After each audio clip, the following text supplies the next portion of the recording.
ईश्वर गुरु साक्षात् परब्रह्म तस्मै श्री गुरुवे नमः।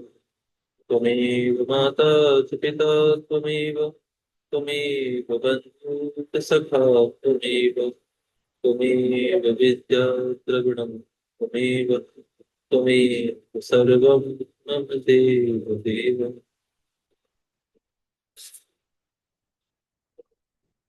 ब्रह्मा जी बोले, भक्त वत्सल, सुरेश्वर भगवान शिव ने ऐसी दीन वाणी को सुनकर हंसते हुए देवताओं को उत्तर दिया।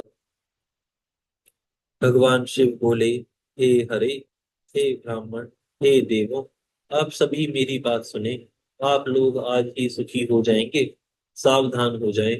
सभी देवगण मेरे तेज का शीघ्र ही वमन कर देंगे।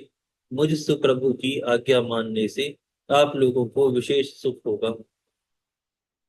ब्रह्मा जी बोले, विष्णु आदि सभी देवताओं ने इस आज्ञा को शिरोधार्य करके अव्यय भगवान शिव का स्मरण करते हुए शीघ्र ही तेज का वमन कर दिया। शंभु का स्वर्णिम आभा वाला अद्भुत तथा सुंदर कांति वाला वह तेज भूमि पर गिरकर पर्वताकार हो गया और अंतरिक्ष का स्पर्श करने लगा। श्री हरि सहित सभी देवगण सुखी हो गए और भक्त वत्सल परमेश्वर भगवान शिव की स्तुति करने लगे। हे मुनीश्वर, किंतु अग्निदेव वहां प्रसन्न नहीं हुए। तब परमेश्वर श्रेष्ठ शंकर भगवान ने उन्हें आज्ञा दी। हे मुने, तदनंतर वे अग्निदेव मन में सुख न मानकर विकल हो हाथ जोड़कर नम्रता पूर्वक भगवान शिव की स्तुति करते हुए इस प्रकार बोले। अग्निदेव बोले, देवादिदेव महेश्वर, मैं मूर्ख हूँ, तथापि आपका सेवक हूँ। मेरे अपराध को क्षमा करें और मेरे दाह का निवारण करें। हे स्वामिन, आप दीन वत्सल परमेश्वर सदाशिव हैं। इस प्रकार से प्रसन्नात्मा अग्निदेव ने दीन वत्सल भगवान शिव से कहा। ब्रह्मा जी बोले, अग्निदेव की यह बात सुनकर दीन वत्सल उन परमेशान सदाशिव ने प्रसन्न होकर अग्निदेव से इस प्रकार कहा। भगवान शिव बोले, हे अग्निदेव, पाप की अधिकता के कारण ही आपने यह अनुचित कार्य किया कि मेरे तेज का भक्षण कर लिया। अब मेरी आज्ञा से आपके दाह का निवारण हो गया। हे अग्नि, अब तुम मेरी शरण में आ गए हो, इससे मैं प्रसन्न हुआ। अब आपका सारा दुख दूर हो जाएगा और तुम सुखी हो जाओगे। अब तुम किसी सुरक्षणा स्त्री में मेरे रेत को प्रयत्न पूर्वक स्थापित करो। इससे तुम दाह मुक्त होकर विशेष रूप से सुखी हो जाओगे। ब्रह्मा जी बोले, भगवान शंकर की बात को सुनकर अग्निदेव हाथ जोड़कर मस्तक झुकाकर प्रीति पूर्वक भक्तों के कल्याण करने वाले भगवान शंकर से धीरे धीरे बोले। हे महेश्वर, हे नाथ, आपका यह तेज असहाय है। शक्ति स्वरूपा देवी भगवती के अतिरिक्त तीनों लोकों में इसे धारण करने में कोई समर्थ नहीं है। हे मुनि श्रेष्ठ, अग्नि ने जब ऐसा कहा, तब हृदय से अग्नि का उपकार चाहने वाले आपने भगवान शंकर की प्रेरणा से इस प्रकार कहा। नारद जी बोले, हे अग्नि, तुम्हारे दाह का निवारण करने वाला, कल्याणकारी, परम आनंददायक, रमणीय तथा सभी कष्टों का निवारण करने वाला मेरा वचन सुनो। हे वहने, मेरे द्वारा बतलाए जाने वाले इस उपाय को करके दाह रहित होकर सुखी हो जाओ। हे तात, भगवान शिव की इच्छा से ही मैंने आदर पूर्वक भली भांति कहा है। हे शुचे, माघ मास में प्रातःकाल जो स्त्रियां स्नान करती हूँ, इस महान तेज को तुम उनके शरीर में स्थापित कर दो। ब्रह्मा जी बोले, हे मुनि, उसी अवसर पर माघ मास में प्रातः काल नियम पूर्वक स्नान करने की इच्छा से सप्त ऋषियों की स्त्रियां वहां आईं। हे मुनि, स्नान करके वे स्त्रियां अत्यंत ठंड से पीड़ित हो गईं और उनमें से 6 स्त्रियां अग्नि ज्वाला के समीप जाने की इच्छा से वहां से चल पड़ी। उन्हें मोहित देखकर सुचरित्र ज्ञानवती देवी अरुंधति ने भगवान शिव की आज्ञा से उन्हें जाने से विशेष रूप से रोका। हे मुनि, भगवान शिव की माया से मोहित वे 6 ऋषि पत्नियां अपने शीत का निवारण करने के लिए हठ पूर्वक वहां जा पहुंची। हे मुनि, अग्निदेव के द्वारा ग्रहित उस रेत के सभी कण रोमकूपों के द्वारा शीघ्र ही उन ऋषि पत्नियों के देह में प्रविष्ट हो गए और वे अग्नि दाह से मुक्त हो गए। अग्नि अंतर ध्यान होकर ज्वाला रूप से शीघ्र ही उन भगवान शंकर और आपका मन से स्मरण करते हुए सुखपूर्वक अपने लोक को चले गए। हे साधु, वे स्त्रियां अग्नि के द्वारा दाह से पीड़ित हुई और गर्भवती हो गई। हे तात, अरुंधति दुखी होकर अपने आश्रम को चली गई। हे तात, अपनी स्त्रियों की गर्भावस्था देखकर उनके पति तुरंत क्रोध से व्याकुल हो गए और परस्पर भली भांति विचार विमर्श करके उन्होंने अपनी पत्नियों का त्याग कर दिया। हे तात, वे 6 ऋषि पत्नियां अपनी गर्भावस्था का विचार करके अत्यंत दुखित और व्याकुल चित्त वाली हो गई। उन मुनि पत्नियों ने भगवान शिव के उस गर्भ रूप तेज को हिम शिखर पर त्याग दिया और वे दाह रहित हो गई। भगवान शिव के उस असहनीय तेज को धारण करने में असमर्थ होने के कारण हिमालय प्रकंपित हो उठे और दाह से पीड़ित होकर उन्होंने शीघ्र ही उस तेज को गंगा जी में विसर्जित कर दिया। हे मुनीश्वर, देवी गंगा ने भी परमात्मा के उस दुस्सह तेज को अपनी तरंगों के द्वारा सरकंडों के समूह में स्थापित कर दिया। वहां गिरा हुआ वह तेज शीघ्र ही एक सुंदर, सौभाग्यशाली, शोभायुक्त, तेजस्वी और प्रीति को बढ़ाने वाले बालक के रूप में परिणत हो गया। हे मुनीश्वर, मार्गशीर्ष अगहन मास के शुक्ल पक्ष की षष्ठी तिथि को उस शिव पुत्र का पृथ्वी पर प्रादुर्भाव हुआ। हे ब्राह्मण, इस अवसर पर अपने कैलाश पर्वत पर हिमालय पुत्री देवी पार्वती तथा भगवान शंकर भी अकस्मात आनंदित हो उठे। हे मुनि, भगवती देवी पार्वती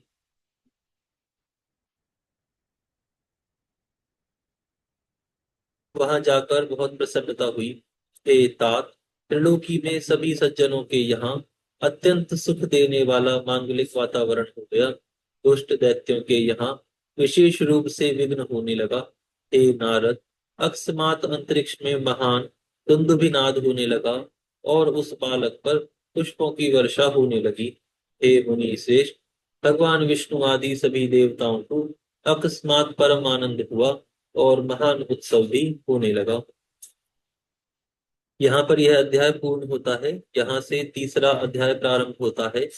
इस अध्याय में महर्षि विश्वामित्र के द्वारा बालक स्कंद का संस्कार संपन्न करना, बालक स्कंद द्वारा क्रौंच पर्वत का भेदन, इंद्र द्वारा बालक पर वज्र प्रहार, शाक विशाख आदि का उत्पन्न होना, कार्तिकेय का क्षण मुक्त होकर 6 कृतिकाओं का दुग्ध पान करने का वर्णन किया गया है।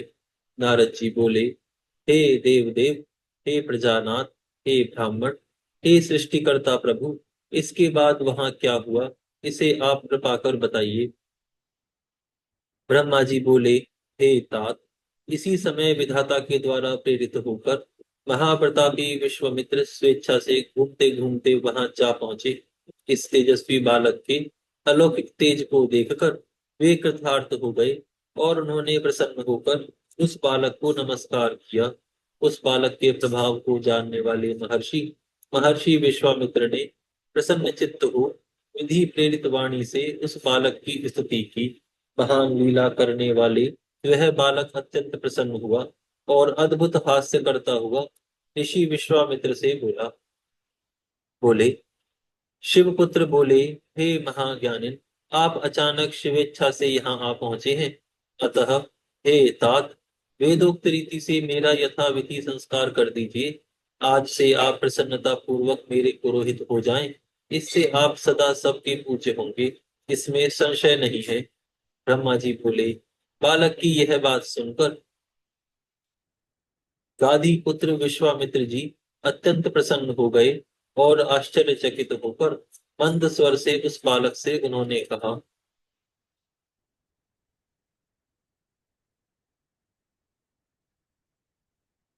विश्वामित्र जी बोले, हे तात, सुनो, मैं ब्राह्मण नहीं हूँ, किंतु गाधी सुत क्षत्रिय कुमार हूँ। मेरा नाम विश्वामित्र है। मैं तो ब्राह्मण सेवक क्षत्रिय हूँ। हे श्रेष्ठ बालक, मैंने तुमसे अपना सारा चरित्र निवेदन कर दिया। तुम कौन हो?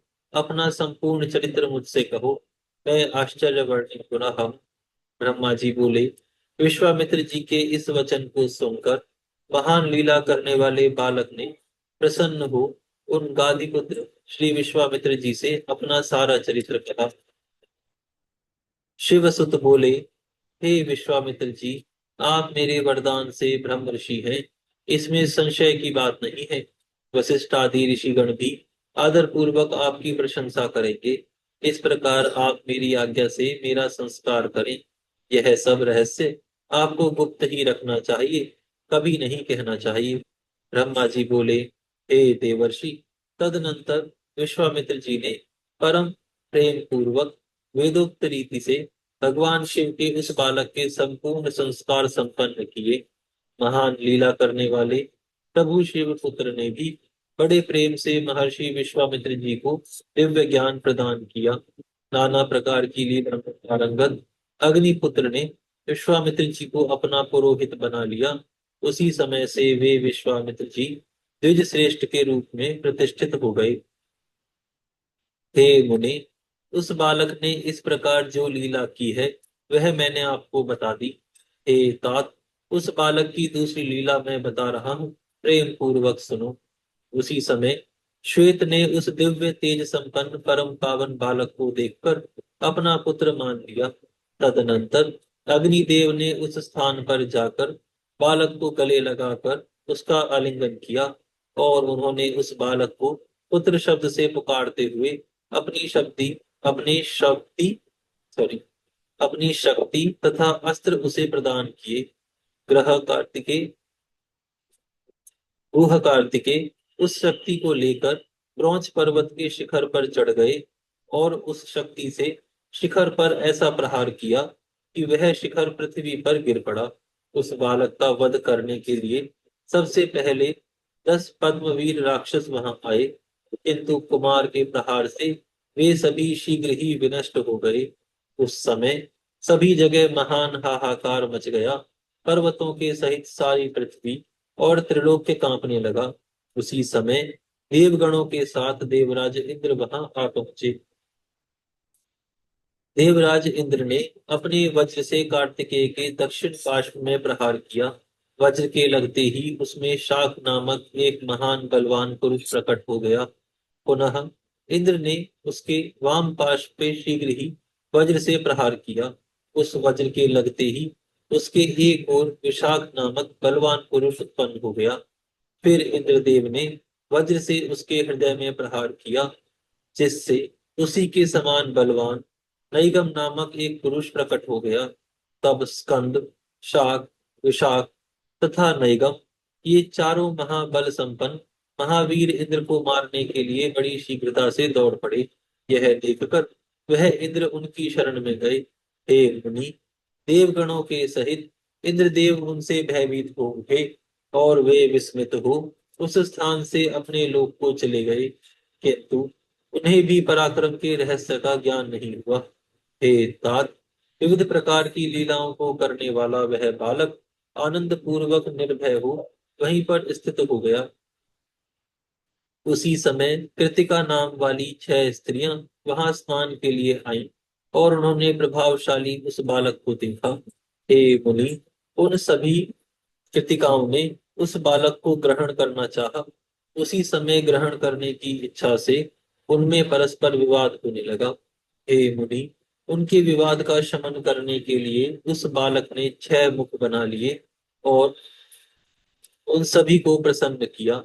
हे मुनि, फिर उस बालक के मन की गति जानकर वे सभी कृतिकाएं प्रसन्नता से उसे लेकर अपने लोक चली गईं।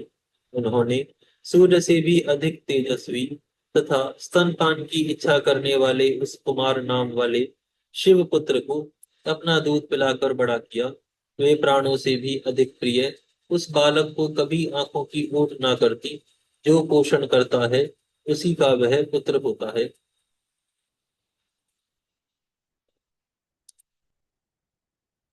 जो जो वस्त्र एवं आभूषण इस त्रिलोक में दुर्लभ हैं, उन सभी वस्त्रों एवं श्रेष्ठ भूषणों को प्रेम से वे उस बालक को प्रदान करती। इसी प्रकार वे अत्यंत प्रशंसा के योग्य दुर्लभ एवं स्वादिष्ट अन्नों को प्रतिदिन खिला खिलाकर उस बालक को पुष्ट करने लगी। हे तात, इसके बाद एक दिन कृतिकाओं के उस पुत्र ने दिव्य देव सभा में जाकर बड़ा सुंदर चरित्र किया, और महान लीला करने वाला वह बालक संपूर्ण देवताओं सहित भगवान विष्णु को अपना महान अद्भुत ऐश्वर्य दिखाने लगा। उसकी इस महिमा को देखकर विष्णु सहित अन्य देवगण तथा ऋषि अत्यंत आश्चर्यचकित हो उठे, और उस बालक से पूछने लगे कि हे बालक, तुम कौन हो? उनकी बात सुनकर उस बालक ने कुछ भी नहीं कहा, और वह शीघ्र ही अपने घर चला गया और पूर्ववत गुप्त रूप से रहने लगा। यहाँ यह अध्याय पूर्ण होता है। आज हम यहाँ विराम करते हैं, फिर कल से प्रारंभ करते हैं।